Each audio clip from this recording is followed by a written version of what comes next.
Jamie.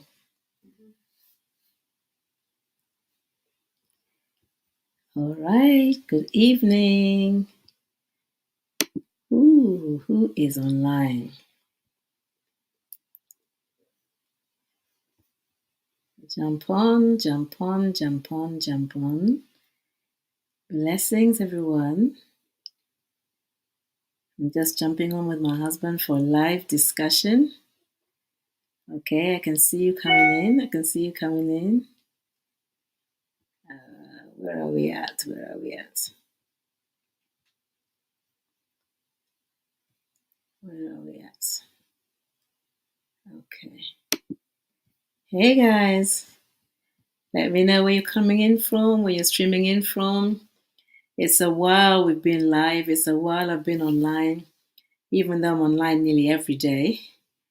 Hey. Okay, I can see you, Aline, Raquel. Greetings, Senia, Sylvia, blessings. Yes, from Chicago. Amen. Good evening. I hope you had a good weekend. We're just jumping on because we get questions from some of you.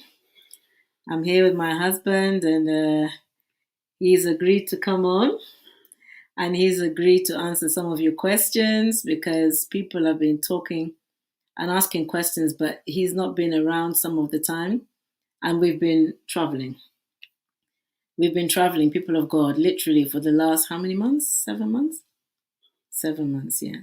We've been traveling about 7 months. So literally, now that I can pin him down, we're going to discuss some things. Okay, hi there, Sia. Okay, we can see. Lady Janelle, yes. GWR girls, blessings. Love you all. Detroit, come on. Detroit, Michigan. Angel, and Angela as well. Good to see you. Good to see you. Good to see you. Okay, so we're going to be talking about getting over former relationships before getting married. Okay, or getting married after getting over former relationships. Okay, so this is our 7th month. Let me introduce you to my hubby, amen. The King Olumide, and you all know me, VivienRose, Apostle VivienRose. So we're just here. God bless you all. God bless you. We're just here to share some of the info that we're still working out ourselves, okay? But it's important for us to kind of just answer some questions because a lot of you said, are you going to do your story? And we've done our story in pieces here, there, and everywhere, depending on the platform that we're on. And some of you have seen it live here. I think after the first month, we did something, didn't we? Yeah, we did something after the first month.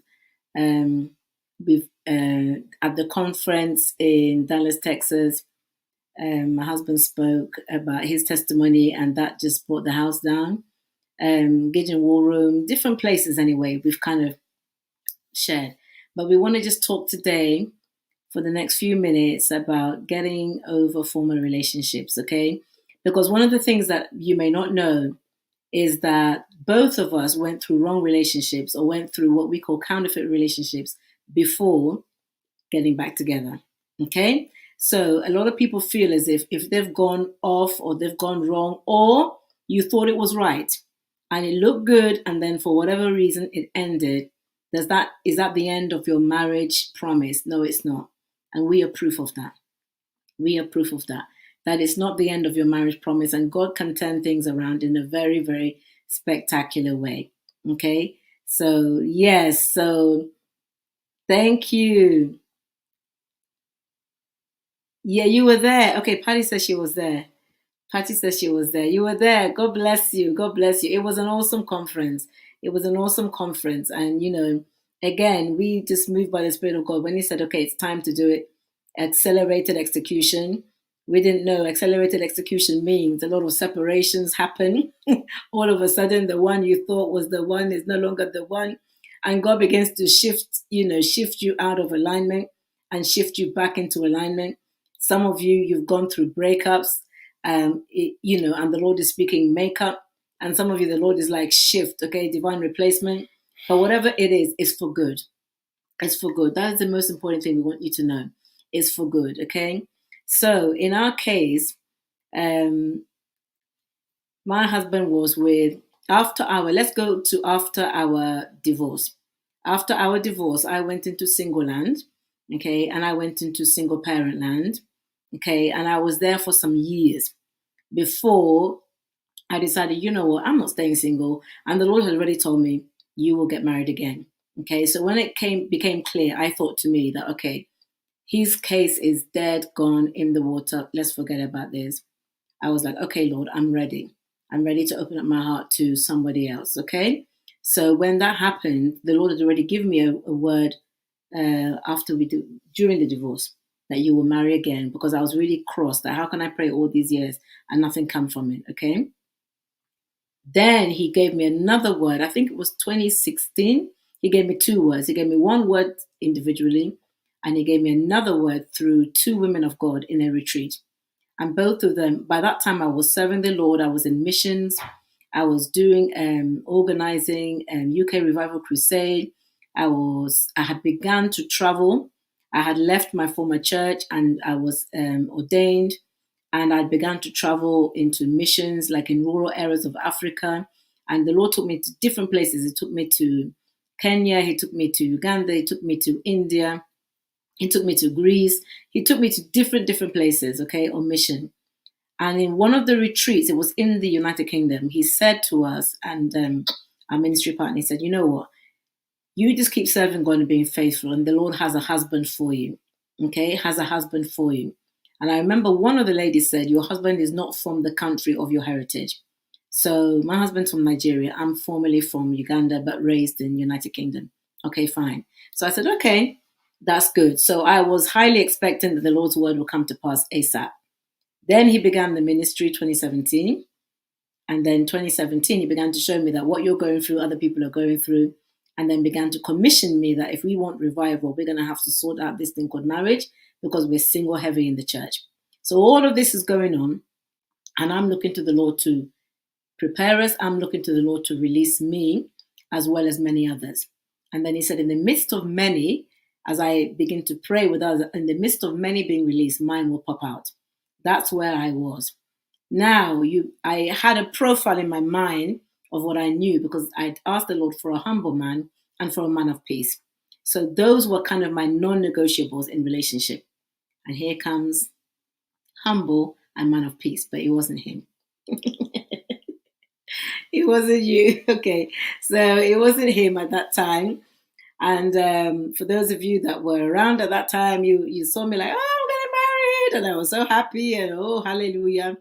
And we began the process. Now, but then I understood the importance of transparency. I understood the importance of honor. I understood things had to take the right process. And so I began to put all those things in place. Okay. Now, very near to the wedding day, days to the wedding day, everything broke down. But before that, there was specifically some red flags that came in, but very late in the day. And then I was like, what is this? And then my trust left and it never came back. And I began to see a pattern and I was like, be very careful before you end up in the same mess you were in before. So the Lord allowed that, I believe, for me to see that, you know what, it looks good on the outside, but there's still some things you don't know about this guy. Okay. And there were other issues that now came out when I said, okay, he didn't say break it off. He just said postpone the wedding. That's how the Lord put it in my heart, postpone the wedding. So in all of my upsetness, we postponed the wedding. So first and foremost, guys, it doesn't matter how late on your red flag comes. You don't have to go ahead with anything. Okay. Better to be safe than sorry. You don't have to go ahead with anything. So that was my circumstance. And I think it was the mercy of God, because truly he didn't do anything bad. He was very kind, humble, peaceful. That's what I wanted. Okay. But the Lord knew there was something else going on underneath. Okay. And at the end of the day, when you are in your mindset, you're like, you know what? This is my chance. This is my opportunity. So you're thinking to yourself, yep, this is wonderful. Let's go ahead. But the Lord knew that there's going to be other things I need to look at. And he kind of brought them out in a very innocent conversation. And then it ended up in a disagreement, which now brought everything out. And people of God, I couldn't believe it. I was like, how can you hide all this? But anyway, it all came out. We tried, or he tried more, because I didn't speak to him for about 3 months. He tried to come back and whatever, but I said to him, my trust is just not there. Okay, so in the end, the Lord was like, you have to release this thing, and I did. Okay, swap over to you. Okay, swap over to you. Meanwhile, Mr. over here is having a relationship that he thinks is good. He's not really. You said you didn't pray about it. You didn't really pray about it, but you thought it was going well.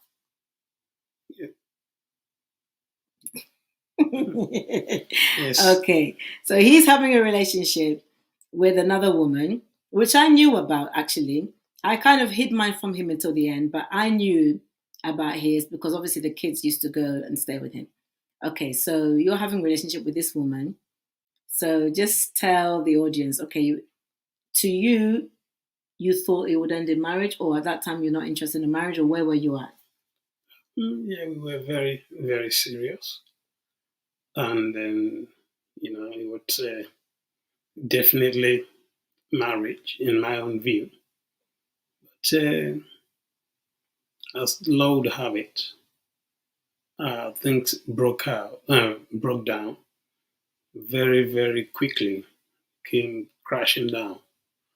And unlike when I had my divorce with you, which I could say, okay, at least there was a part I played, a major part, which I regretted.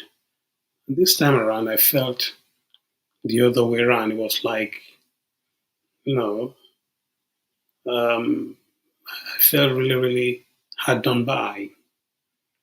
And I didn't want to go ahead and feel like I'm making the same mistake again.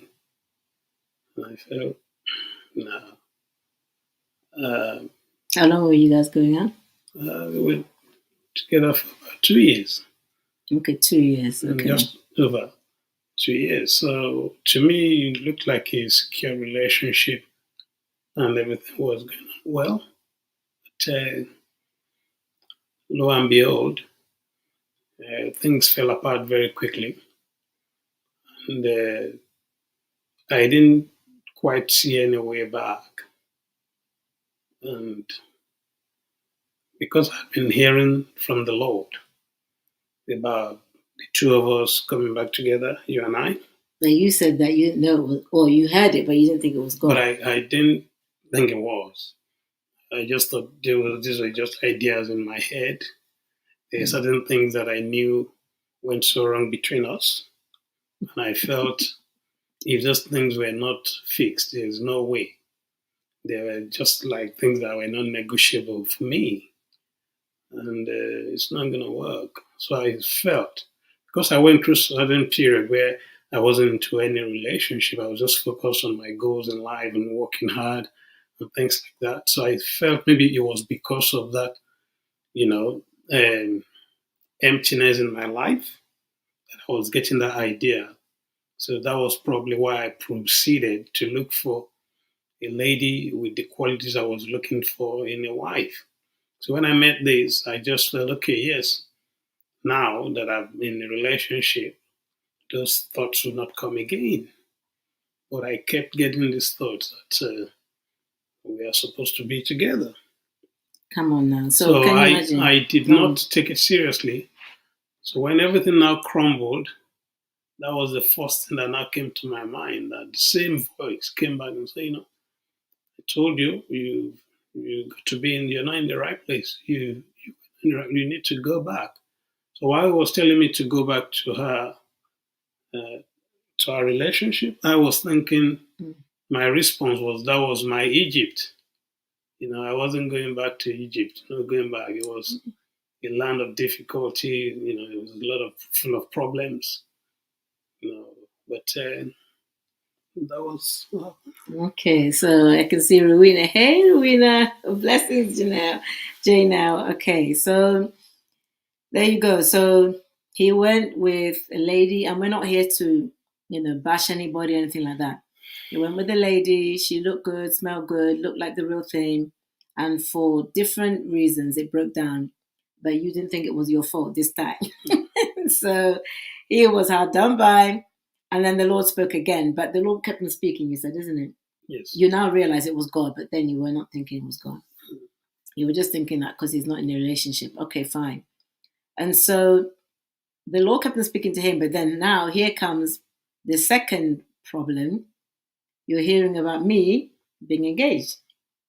So how did you hear about that? Again, looking back now, I thought you were actually the one who told me. Well, now that you're saying you did not. No, I hid it, guys. Would you tell your ex you're engaged? Somebody's saying, can we ask questions? Yeah, we'll get some questions in a minute. But would you tell your ex? Well, I didn't. He said I did, but I think the kids did. I did not tell this man I was engaged.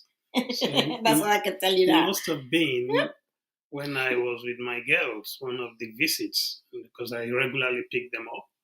So we must have been talking over lunch or something. So they told me about it. And I said, oh. But she had always told me she would remarry, though. Yes. So and I'd also, because everything is now sorted between us, I'd always wished her well, But now that I know she's engaged to somebody, and I know she's a praying woman, and I know it's not a God of confusion, He doesn't create confusion. So why would God ask me to go back to her? I didn't quite understand that. I just thought, well, hopefully these things will figure themselves out. Let me at least have an audience with her and speak to her, and then we can see where we go from there. Maybe things will get clearer. Yeah, but you didn't come straight to me, though. You didn't say anything. You didn't say anything to me, as in I hadn't seen you for months until you was traveling. So I hadn't seen him. The only time I can remember you said something to me was when you called me once and said, I don't know if you said, are you engaged or are you going out with somebody? You asked a question and I just said to him, why? So I suppose that's admission. But anyway, I just said to you, why? So I was suspicious and I just said to you, I'm not going to start talking to you about my private life. And it was just like a maybe 10-minute conversation. Can you remember? Yes, I could. That was when I called to just check. It was one of those moments when that voice came in very strongly. Yeah. And then the fact that she said she couldn't, well, knowing my background, my training, if you can't answer any question straightforward, then there's no reason that you're not exactly telling the truth. I was telling you the truth. I just didn't want to tell you details. Let me just say, like they say in my field, you are being economical with the truth. If somebody woke you up in the middle of the night and they say, what's your name? There shouldn't be if or but. You should be able to say, my name is ABC. So if I ask you a question that was just a spontaneous question or a question on the spot, and you cannot just give me a direct answer, in my view, you're either blatantly lying or, if we don't want to call it a lie, you say, well, you've been economical with the truth. So the fact that she wouldn't answer a direct question, when I dropped the phone, I said, that's it, So I just wanted to confirm. So I'd confirmed that. So for me, it was just a case of, no, God can't ask me to go back to somebody who is already engaged to somebody else. Mm-hmm. So it was very clear to me that it was a no-go area. Yeah, but for me, it was a no-go anyway at that time. Mm-hmm. But do you know when the Lord when I think you broke up, February? Mm-hmm. February. Do you know when we broke up? February. No. February of this year? No, last time. Yeah. Okay. It's like the same period. Do you understand? The same period. You can't even believe this, people of God. But anyway, so he's there thinking God is speaking to him, but I'm not free. I'm there thinking, please, I don't want you to know anything about this new. You understand me? To interrupt my new good thing. While God was about to end it. But anyway, apart from all that, so we didn't speak we spoke only about the kids, basically. That was our life. He was traveling, doing his business, doing everything he does. I was doing ministry, fine. Then he was traveling and said, okay, he wanted to drop some stuff, wasn't it? Off for the kids, and then he wanted to leave a couple of bags. Yeah, so that's what happened, I think, Christmas time? Yeah, Christmas time. That was last year, Christmas, okay? So all this time, God is speaking. But mind you, none of us is speaking to ourselves. Do you understand? He never told me, oh, by the way, God is saying this. Never. Not one day. Okay? I went through all my issues. I didn't tell him nothing. Not one day. But then I made that prayer. And when you came back from Nigeria, so when you came back from Nigeria, what was in your mind? Yeah, because by the time I came back, because the relationship had hit the rocks, when I came back, I was just thinking, well, I was waiting for her to come back, and then I would sort of speak my mind and find out, Oh, come on. No, I'm getting it wrong. So my one broke up first. Your one broke up the Later. next year. Yes. But it was the same period. That was it. It was the same period. Exactly but my one broke a up year first. after. Exactly a year after. Yeah. Mm. Exactly a year after. Okay. So you can see. So God had to align me first. That first of all, drop this and just go back into single land. I call it single land. Okay. Go back into single land and wait on me again. But which can be really painful. And I know that some of you, that's where you are at. But just know, this video is really just to encourage you that it sometimes it's not as straightforward as you think. It's not like you're not praying. It's not like you're not asking the Lord. But I just think time and chance happen to all people. And sometimes he gives people a chance. He's giving your ex a chance. Sometimes he's developing you. It's different, okay? But at some point, he now shows you this cannot continue. You still have to have the courage to stand and say no, okay? Because his didn't break up with your girlfriend. It didn't break up until a year after mine. But when God now brought you back and then began to speak to you again, I was now suspicious of him, which you all know we got married in May this year, okay? So 7 months ago. But by the time he came back, I was now taking care of family because we had family that was basically very, very ill, suffering with cancer. And the Lord had sent me, because they had hidden it, had sent me to go back to London, which I did. And then everything came out. And so that was already traumatic. But I thank God because they gave their life to the Lord. So it was a blessing that I obeyed. Now I come back and here is Mr. Sir King Olumide, amen, Mr. Husband to be, which I didn't know then, at home in UK. All right. So now, in your brain, you're thinking. I was just thinking, well, this is the time to,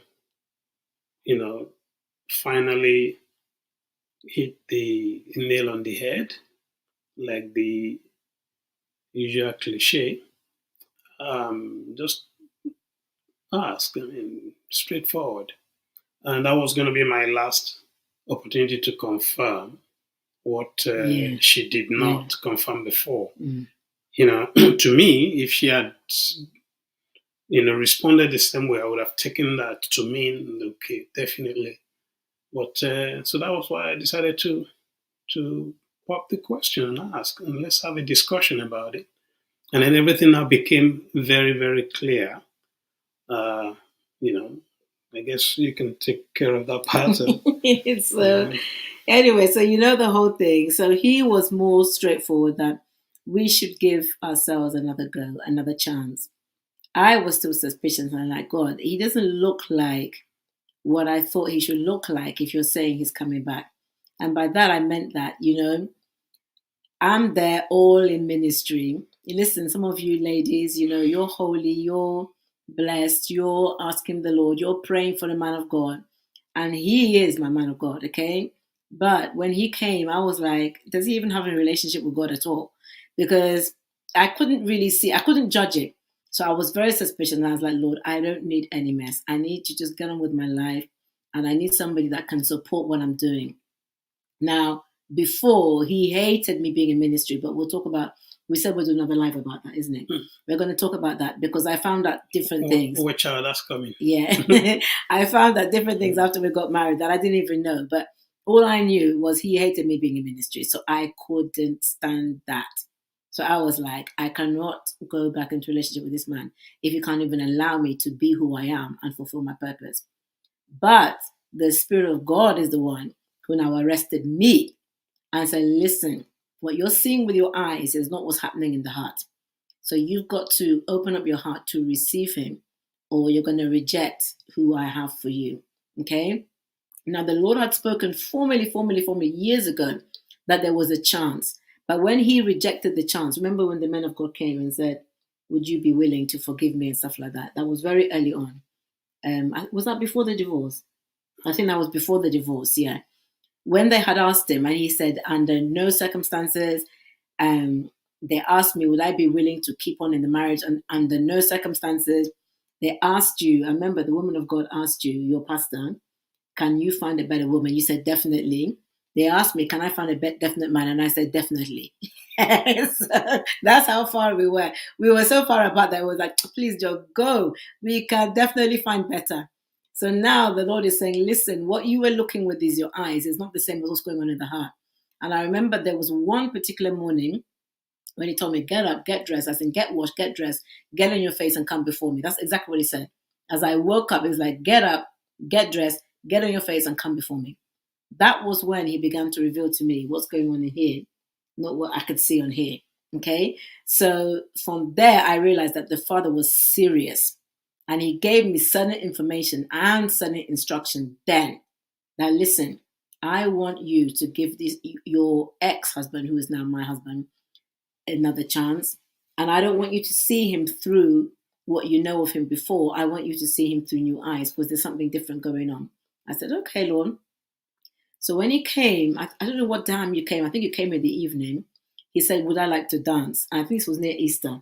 So I came back from traveling in March ending. You were already in the UK. Then he came to get his things and to see the girls, because he'd not seen the girls for a while, especially the little one. And then he asked, would I like to dance? And I was like, to dance, why? So people of God, this is how it went, okay? Now in my brain, what's going on with the ex? That's what was in my brain. What's happening with the ex? So the ex issue or the ex discussion came.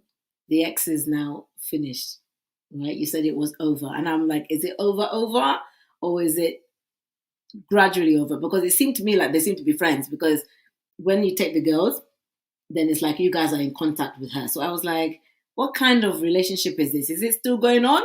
Is it not going on? And then he asked me about my ex, and I said it was dead and gone. And it was. It was. But at the same time, you were still a little bit concerned, because you did still question me. Come on now, tell the truth. Yeah, I'm telling the truth. Yeah, yeah, of course. Don't forget, I asked once. They say once bitten, twice shy. I'd asked you once when you were not expecting it, and I didn't get the whole truth, the full answer. It was you were being economical with the truth.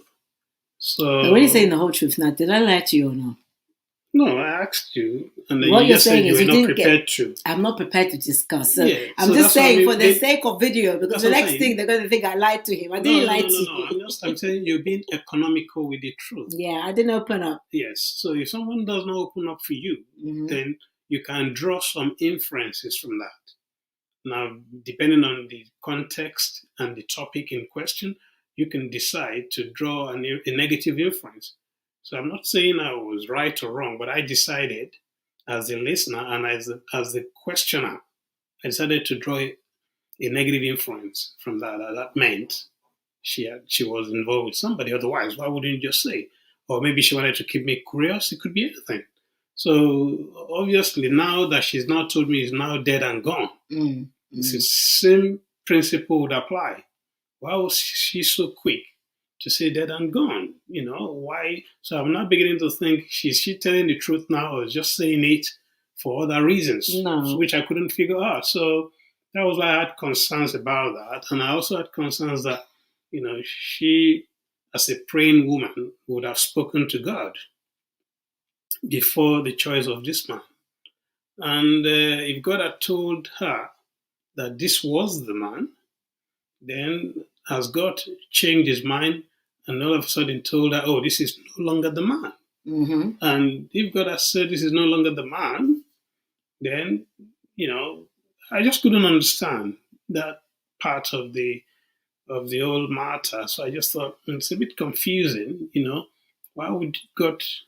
Because I know she wouldn't have gone into any relationship for the sake of it.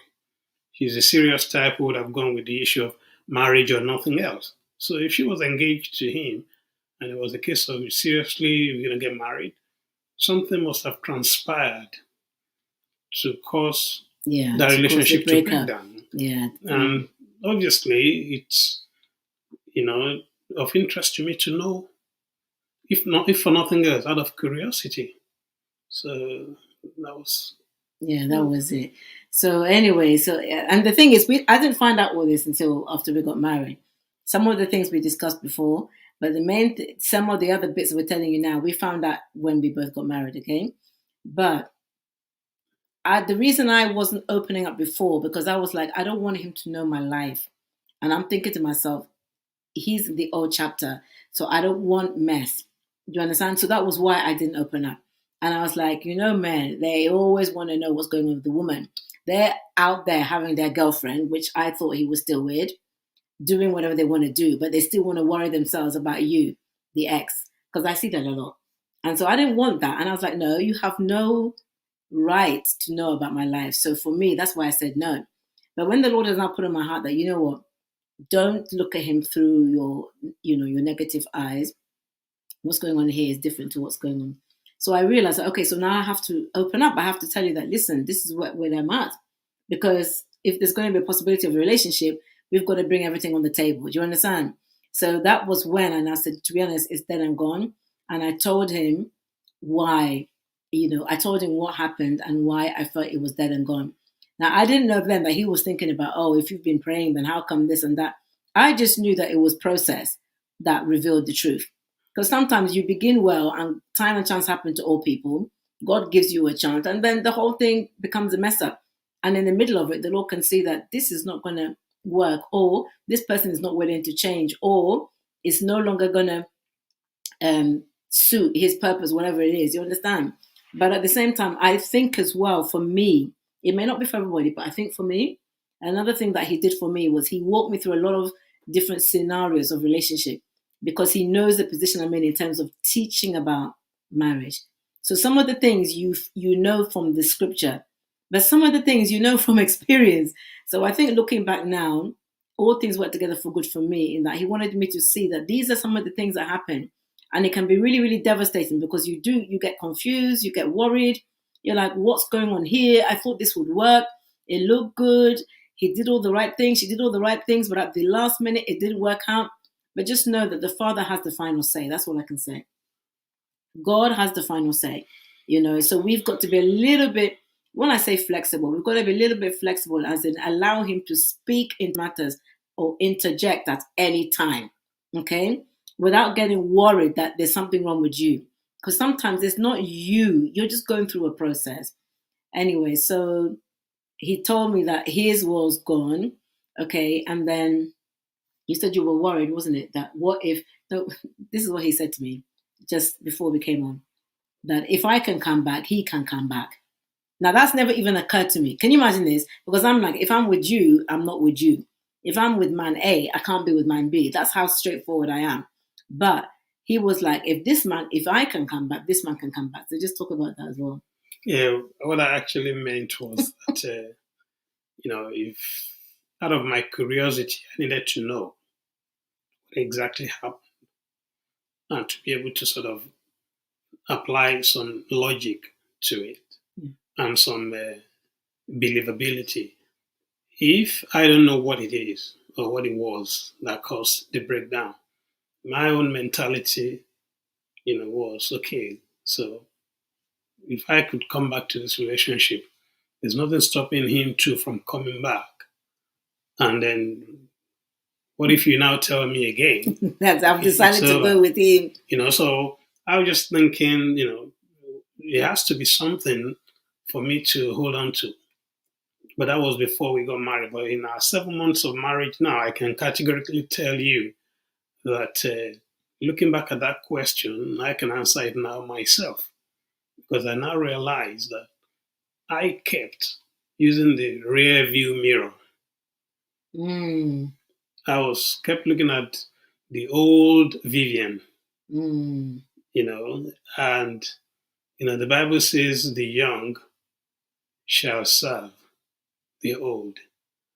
And now looking back now, I can see that the new woman in my life, the new Vivian,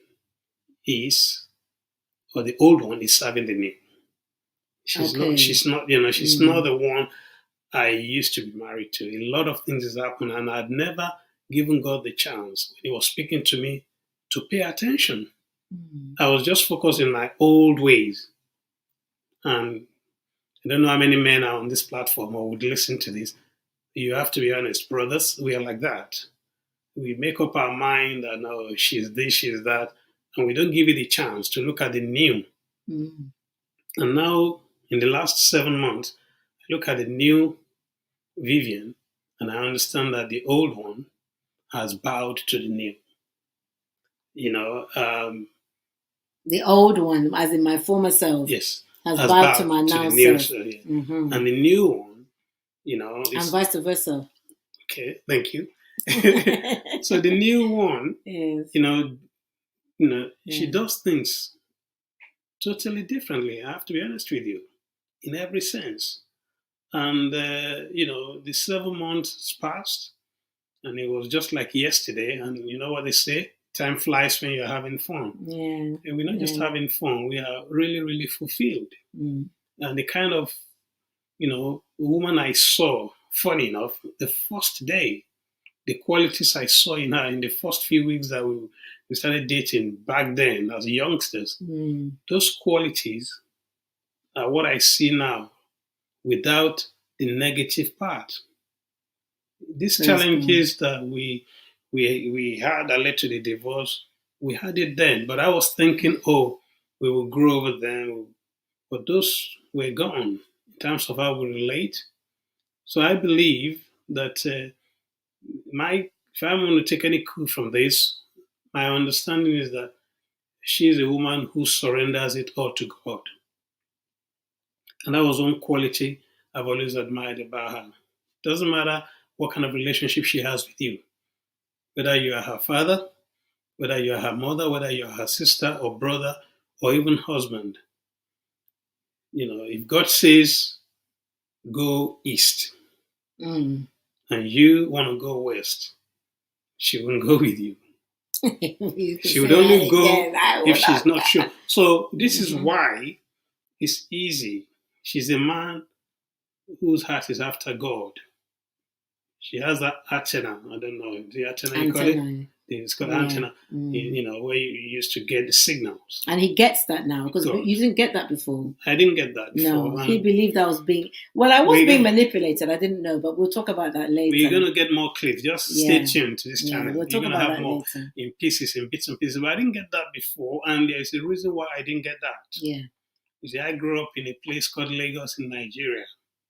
I was born there. I grew up there. And I did not grow up in the very wealthy part. I grew up as a street kid. Very good academically, won a lot of things in terms of scholarship, in terms of education. Very good. But I wasn't brought up with a silver spoon. So I grew up as a street kid. I was very streetwise. And I've seen so many how the so-called, in the name of God, quote and unquote, church leaders exploit and manipulate people. And this has formed part of my psyche. So when I see them, I can smell them from afar. So when my wife, then girlfriend, was going to be born again, she was brought up Catholic. And she wanted to be born again. I was the one who introduced her to the church, where she got born again, to the pastor, who became her so-called spiritual father. And I was seeing the manipulation. I couldn't handle it. So it was difficult. I had to fight against that because that's what I've been doing even when I was in Lagos as a kid, before I came to the United Kingdom. And then started fighting me.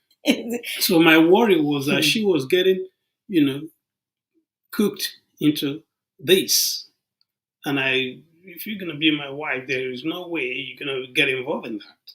So based on what I'd seen, And, so that was part of this, but we will tell you more about that in some clips in the future. Yeah. But coming to this point, the point I was making, my queen is a woman who has connection with God.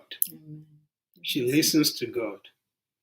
And if the last minute God tells her do this, she will do it regardless of who you are as a human being. She has no fear for any human being to deliver God's message, even if it's going to be at the expense of the relationship she has with you.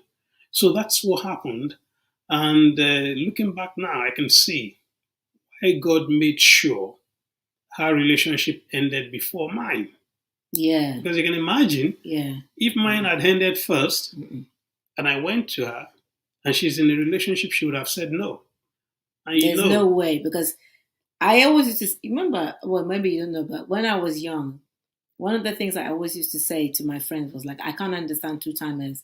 I can't understand people that cheat. And the reason I can't understand is, like, I'm talking about before marriage. You have a choice, for goodness sake. Choose who you want and be with that person. And that was me. I'm not even talking about cheating. Yeah. If she was in a relationship, that would have been a no-no for me too. Yeah. But as a man, you can imagine my ego. Yeah. If she told me she was even in a relationship, I'm not even gonna say anything about it. So what I'm gonna do is probably going to go off in tangent and get into another relationship. So what would you say? It would have been just a roller coaster of emotion. So I guess God has his own way of doing things, and like they say, all things work together for good. Not just for everyone, for those that love the Lord and are called. So getting over former relationships then. Mm-hmm. So would you say, is it you, or do you think for most men, this is an interesting thing? I know my opinion, but what would you say about women making sure that they are single? They're not playing, not when I say playing, as in they're not entertaining men. Is it important to a man coming in, seeing us? So if there was a man on the horizon, you're saying you wouldn't even have considered me. Is that what you're saying? No, I wouldn't have, because okay. I knew. Some men, I'm thinking that some men, that's their challenge. Their challenge is, I want to win this woman. Let me go on. But you're saying what?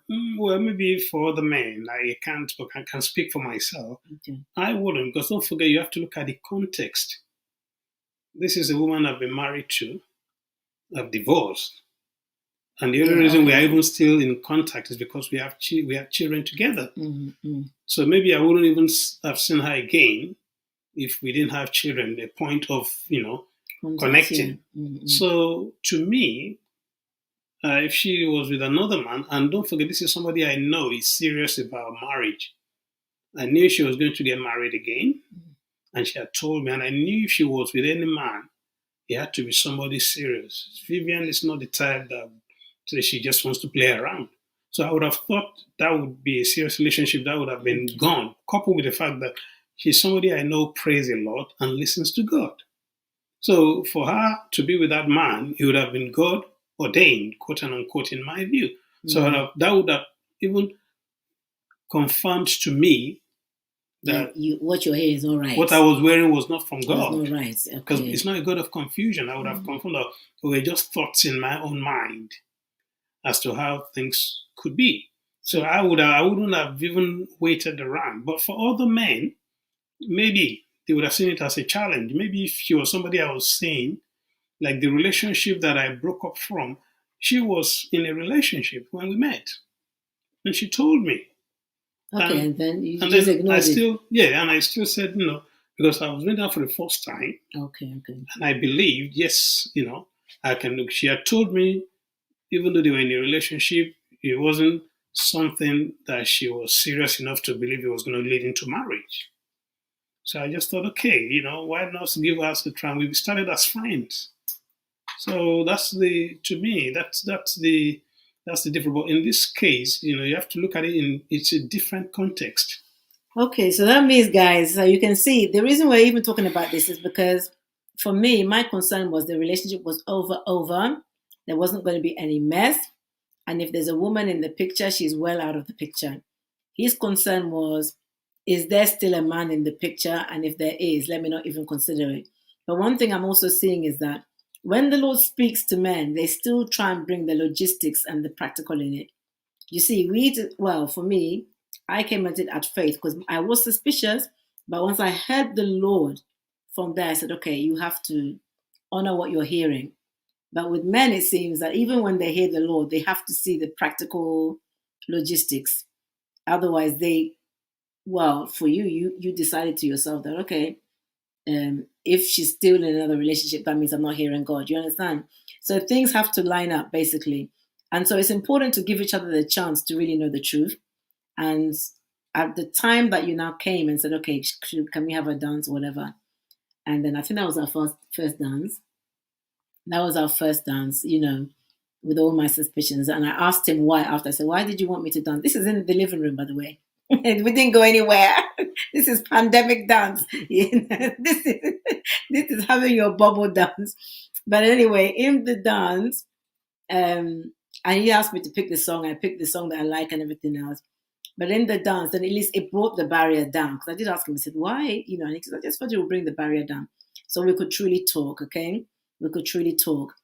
Another thing that people, so you can put some of your questions in the comments that we can know. So yeah, he was concerned with two major things, but my former relationship was one of them. Truth and transparency is important, people of God. Let me tell you, you may not have to have every detail, but at least let them know where you are at. Because I was surprised when he said to me, if I can come back, maybe he will come back and you go with him. Because I don't think like that. But this was a genuine concern in his heart. Okay? So you may not be thinking from a perspective, but he may be coming in with a perspective that he's concerned where you at with your ex and where you at with your thinking concerning your ex. Are you still at the place whereby you'll go back, or have you let go and are you ready to start something new? Okay, so that's quite a major deal because I was shocked about that. I was, women, what do women want to know? Women want to know that where's your heart, isn't it? Yes, women want to know where's your heart, because my issue was, what, did you love her? Do you still love her? Where do we compare? These are the things that women want to know. So how did you assure me that it was me and there was no one else? Because I did ask. Okay, come on. Oh, you tell them. So how did I assure you? So you can answer that. No, I'm just saying from your perspective. So when you heard that from me, what did you say? Well, I just, to me, I think it was down to communication. And to me, I also believe it was a case of experience. We both knew we've been divorced for years. We both knew we've gone through our life experiences. So if we're going to reconnect again, and I also know that she's a very highly intelligent woman. She went to one of the best schools in England, and she studied in one of the best universities. And when she communicates, she's a very, very eloquent person. She knows what she's talking about, and she puts it straight. So I knew she's not some foolish woman in some round corner. So I also know, thank the Lord, I am an intelligent man. So if we both decide, after all we've been through, we want to come back together, I guess it's not for fun. Yeah, it's not for the lack of for choice. Men. It's not about sex. It's not about just companionship. It's something deeper than that. It must be for some destiny, purpose and assignment. Now that's what I strongly believe. That's what I explained to her. I said, no matter how much you do in this, I believe you will never reach your fullest potential without me. And same thing with me. Yes, he did. I believe the reason God wanted us together is He's given us a chance to try others, to try other things in our life, not just even relationship. What you are good at. We're both go-getters. We both have passion about what we believe in, and we are both strong-willed. So how come why is it now? And God is on our side, both. So why is it taking us over 11 years of divorce? And we are still not at the top of whatever both of us are best at. It means the enemy knew what that combination would do. And what the enemy wanted to do is to make sure it didn't come together. Because if that unity was there, if that union was there, only God knows. And like I said to her, look, 7 months. Yeah. A lot has happened in our life. We've achieved more together in 7 months, more than we achieved together in our married years put together, in our former married life put together. It's ridiculous, guys. In 7 months. It's ridiculous. And what we've done in 7 months, we are still looking for more ground. Yeah. Because no wonder the Bible says one shall chase 1,000, and two will chase 10,000. Now I'm beginning to understand it. But when we were together in heart, yes, you know what I'm saying? Because we were together, but we were like two separate people in the house. We were fighting what was best in each other. You see, I was fighting against her strength.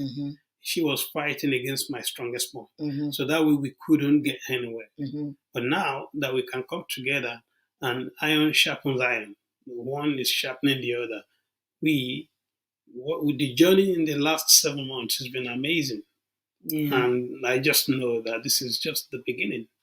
So I knew, how do I convince you? I told her the only way I can convince you is to let you know I have to give her that analogy. Yeah, and because he was even the one that said, if I'm just here for sex, then I'm a foolish, what did you say? I'm a foolish man or something. He said to me, I'm a foolish man. If I'm going to go through all that and put myself back on the block again for sex, there's sex that is freely available all over the place. There's like, I'm a foolish man if that is the extent of my vision with you, you know. So he began to just explain to me that, listen, trust me, I'm not going to go through all this for something so temporary, yeah? So when I understood how he was thinking, then I began to realize that, okay, God has truly spoken to this man. You understand? So Sharon Jones is saying, how did you make sure he wasn't the same person as before with everything he did in the past? Listen, that was my main concern. That was what I truly was suspicious about. That what does this man want? Does he want to come and control me again? Does he want to come and dictate to me again? You can't do this, because ministry was his number one thing. So a lot of the violence, in fact, a lot of the attacks and everything, they happened just after I came back from church. Now, there are other things that went on, which we're going to discuss in another video. But trust me, I had noticed the pattern. So I was like, what is this? I don't need that harassment, you know. But when the Lord spoke to me and said, listen, get up, get dressed, go get washed, or get dressed and come before me, and began to speak to me verbatim and tell me, do not look at this man as the former. He is not the same. Okay? That's what made me know. And that was like a month in. Maybe not a month in, but within that month of us coming back together, he said to me we should try again. I was still suspicious. It didn't take long. It took weeks, because we got married, May? First week of May.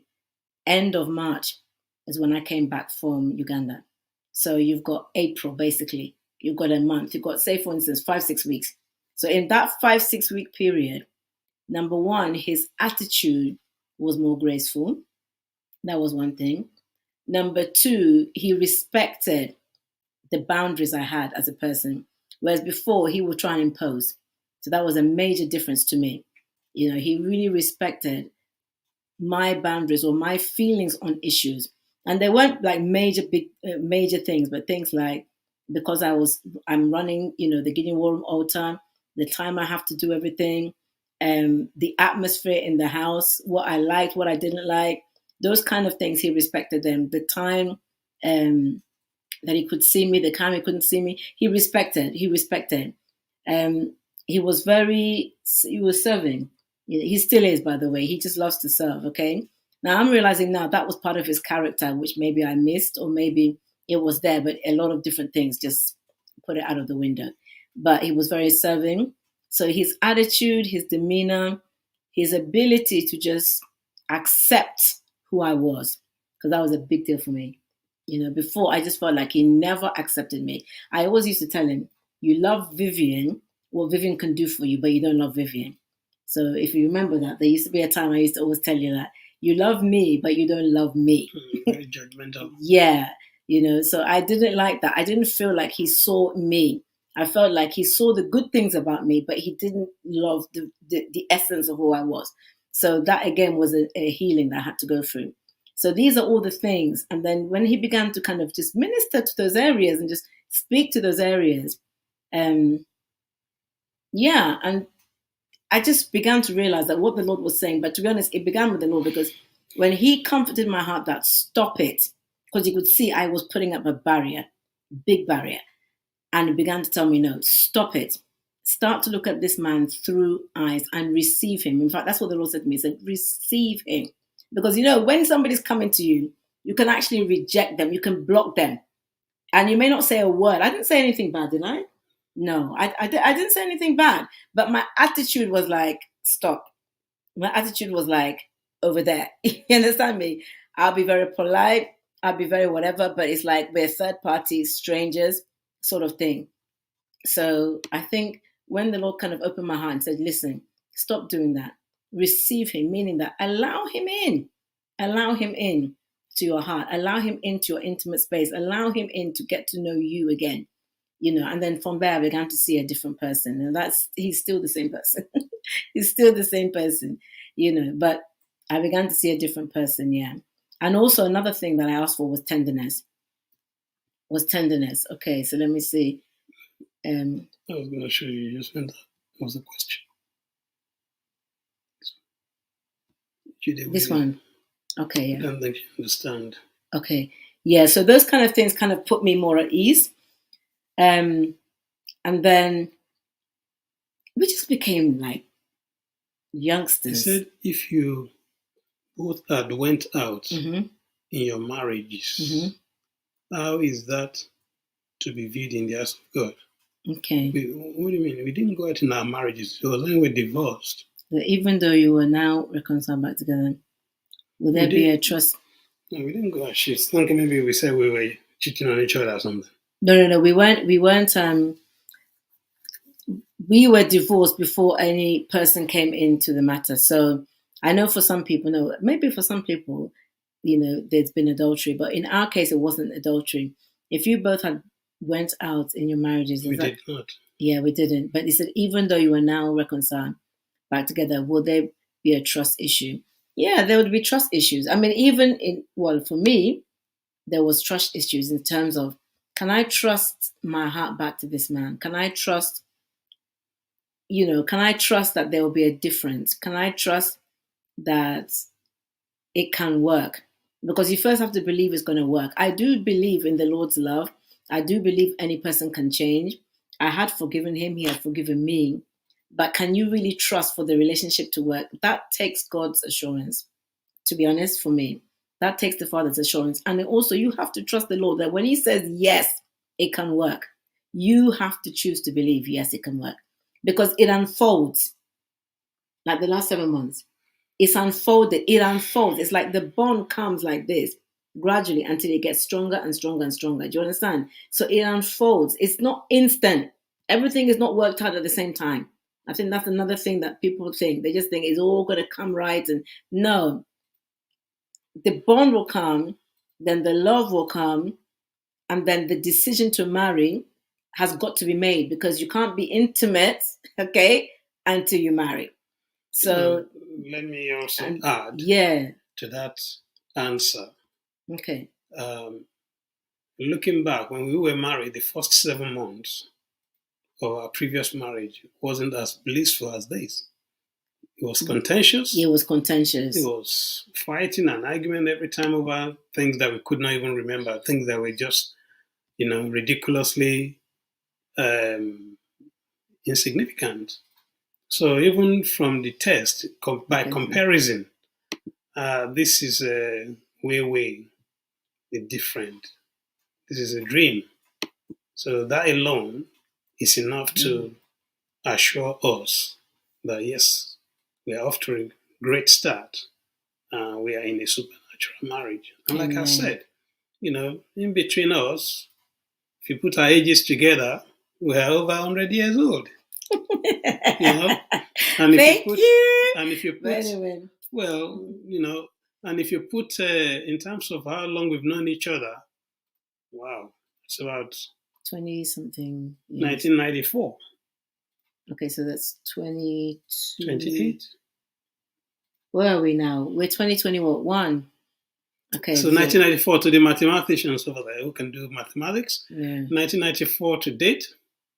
That's been a long time. That's the first time we met, and we got married first in 96. 96, yeah. So, and then, and then you are back together. If you told me this a year ago, I wouldn't have believed you. And I'm sure if you told my beauty queen the same thing, she wouldn't have believed you. So this is God in action. All we have done is to make ourselves available to trust and obey God for His supernatural miracle. Yeah. And that can happen to you too. It's not just about us. Now, I don't know where you're at. I don't know the dynamics of your relationship, but can you trust and obey God? Can you make yourself available? Because if you make yourself available, He will make use of you. But especially men, though, because a lot of men, they don't open up to the possibility. They're trying to work it all out. Like you were thinking, like, what if this? What if that? What can you say to men to let them know that, listen, it's one step at a time? Well, brothers, what I can say is, whatever the concerns you may have about marriage, it's the opposite. I'm a living witness. Yeah, that's a good point, because that's one thing that you told me, isn't it? Whatever the concerns, the opposite is the opposite, because the woman you are looking at, that you are afraid of, was actually born as a wife. The first woman was a wife. So the stage of being young and being brought up are just phases for her. The one thing God has sent her to this world to do, the purpose of her creation, the first woman, was to be a helper. So the worries and the concerns you have that will be a hindrance is part of the lie of the enemy. Yes. To stop that union that will get you to your promised land. And it doesn't matter. I want you to think about this, my dear brother. Why is it that the leaders in the industries, whether in business, whether in politics, whether even in religion, it doesn't matter what kind of religion, whether it's a Muslim or Christian or a Christian, whatever the kind of religion, why is it, have you thought about it? Why is it that the people at the top of their affairs are married? Why? And why is it that the ones that are not married somehow struggle? They can have all the successes and the money in the world, and then you find out that they got some kind of depression or they commit suicide or some funny stories. Why? There has to be something about being married. Whether you want to become the president of a country or you want to become a CEO. I'm not saying every CEO is married, but I'm telling you. But most of them, I think they got there before. 90% of them, whether in business, whether in the music industry, and if they refuse and they stay stubborn that they don't want anything to do with the institution of marriage, just watch their lives. Watch the ones that get married, how they turn out and their children. And what you want them to do, there's a special blessing that comes with it. All you need to do is to trust and obey God and surrender yourself. Let Him give you the bone of your bone, the flesh of your flesh. And I'm telling you, we're still going to have so many series. So stay tuned so you can listen to more of our clips. Amen. But I can tell you categorically, I am having the blast of my life. And you too can. You too can. Seriously, you too can. You just need to trust God and obey God and understand that, no, that woman is not your enemy. I was made to believe that. He believed it. Not even you were made to believe. You believed it. She is not the antagonist. The enemy is the antagonist, and he will do everything, knowing that if you are together, she will fight, tooth and nail for you and help you to your promised land. But he doesn't want that. He wants you to go through the upheavals of life. He wants you to run helter-skelter, chasing nothing, chasing what wasn't lost, giving you hassle, and he keep making you believe. and showing you examples of divorces and marriages that went bad. But for every marriage that you see that's gone bad, there are hundreds that are going superbly well. And you can have one. My brothers, if it can happen to me, it can happen to you. Just trust God and pay attention and listen to what He has for you. Yeah. And the Bible says, I know the thoughts I have for you. They are good thoughts. Even we as human beings, we have good thoughts for our children, let alone the Father who created us and sent His beloved Son to die on the cross for us. He can't do that and let that just come to waste. Yeah. So He had good thoughts about you. And it starts with you being a kingdom man. Amen. Bless you. Thanks, Jesus. God bless you. Amen. So there you go. Miss S, God can change people. Hopefully He truly fears the Lord now. You can say that again. And that's what I'm saying. Fear the Lord. How do you know if somebody fears the Lord? It's not actually by their ability to preach, to teach, to this. It's action. It's action. His action, His humility, His simple, consistent ways, prayer, service, sacrifice, to me, prove His fear of the Lord. Do you understand? And there's no perfect person. I'm not perfect. He's not perfect. But we accept ourselves. And that's another major thing that I think I've learned is accepting. You've got to accept people where they're at. If the Lord says that man is good, it's not about how perfect he is based on what other people say. It's based on what God says. When He says He's ready and is good, He's ready and He's good. And when He says she's ready and she's good, you've got to accept that and stop looking for all of these hoops. And that's what some people do. They keep jumping or making people jump through hoops all the time. Sorry, I don't know how to get this one off. Jumping through hoops all the time to make, each other pleasing to people. Forget about that. I'm telling you, forget about that. Just know. Thank you so much, Mrs. Yes, God bless you. She just said another comment. God bless you. Thank you so much. Amen. Amen. And you know what I would say as a final thing, as a final word for now, is that he was worth it. You were worth it. Yeah, I think for me, I always thought he's not worth it. That's what I used to tell the Lord. That how can I be praying for one man like this? How can I be fasting for one man like this? How can I be? For me, it was like there's many souls in this world. What's all this about? He is worth it. He is worth it. The peace, the love, the joy, the grace, the happiness, and not just that. Do you know something? Though we are so-called the help. We talk about women being helpers, but men help. There are things I've never had to do again. Not that I even thought about it, but he just took it on. And I'm telling you, sisters, it's like a weight goes off your shoulder because there's certain things you don't have to do again. The men just do it. And then you realize, so all along, you've been burdened with so many things you don't have to do anymore. So that's a major thing. Yes, women are the help meet, but men help. They really, really help. I mean, you really help me, and I love it. Amen. I love it. He has his word for me, amen. Consort. But I'm telling you, help even could be emotionally. Just having someone to care about what you're feeling, what you're going through, how your day was, how they can support you, how they can help you. Just having somebody to voice things out to, that's help. That's help. So sometimes we there's little things that you realize that, you know what, it's more than just this big romance thing. It's actually sharing of your life together. So, yeah. So it's worth getting over the exes. Don't get into all this jealousy thing because, I mean, you were concerned, like, okay, how deep did we go and stuff like that. But drop it. He just dropped it and said, no, we're going to start again.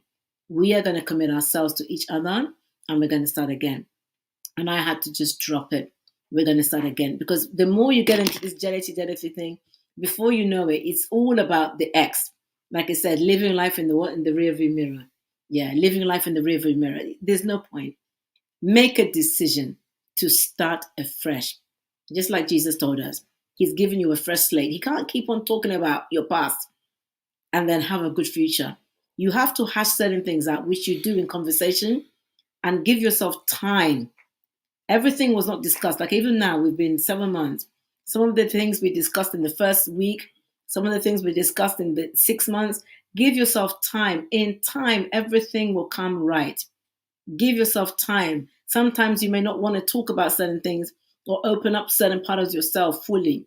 It doesn't matter. Give yourself time. The main decision you have to make is, are you willing to commit yourselves to each other? Can you go forward? Is God saying yes? That's all you need to know. Commit and walk with grace and with mercy. The same grace and mercy we meet on a daily basis. Just start the journey.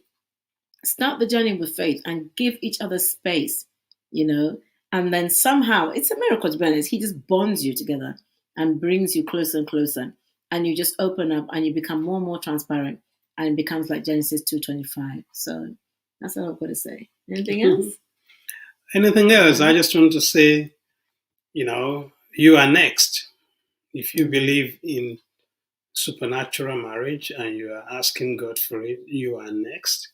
And we are waiting for your testimonies. And in the time being, stay tuned. We're going to be coming up with a few more clips because it's so much. In time we've known each other, the things so much water has gone under the bridge. We can't say it in one clip. So we're going to be releasing it in bites. And join us at Gideon War Room if you are not a member yet. There's a lot of things God is doing there. And there are times that we just celebrated a wonderful wedding of our sister. There are times God put some things in my heart when I have the privilege and the opportunity to be part of them, and I just drop it off. So you can find out the details of how to join us. There are other platforms, which, if you go on our YouTube or is it a website? website, you can find a lot about us, how to get in touch with us. And we are going to be releasing more clips. And that's all I can say. But like I said, you are next for supernatural marriage if you believe it. Amen. God bless you. God bless you. Thank you. Okay, so from Sir King and myself, love you, babes. Amen. So thank you so much for joining us. This is just really for us to share with you some of the things that we've learned. Okay. Somebody said that how long was the courtship? Like I said, 5-6 weeks this time around. It wasn't long at all, but it took a leap of faith because we had baggage. Okay. We had known baggage. We had emotional baggage. We had things that we didn't trust in each other, but we heard the Lord. Okay. My husband heard the Lord. I heard the Lord. And we decided to say yes to him. So I think that's where it really starts. When you hear that voice that you keep on pushing down, just give it a chance. Maybe the Lord is speaking and saying, you know what? Go. Ask around. Go. Build a relationship. Go back. Reconcile. That's all. It's not going to be a booming voice sometimes, but it's going to be consistent, like a dripping tap. The Spirit of the Lord, once have I spoken, twice have I heard. He will keep speaking until you get it. All right. So ciao, everyone. Have a blessed night. Over and out from us. Okay.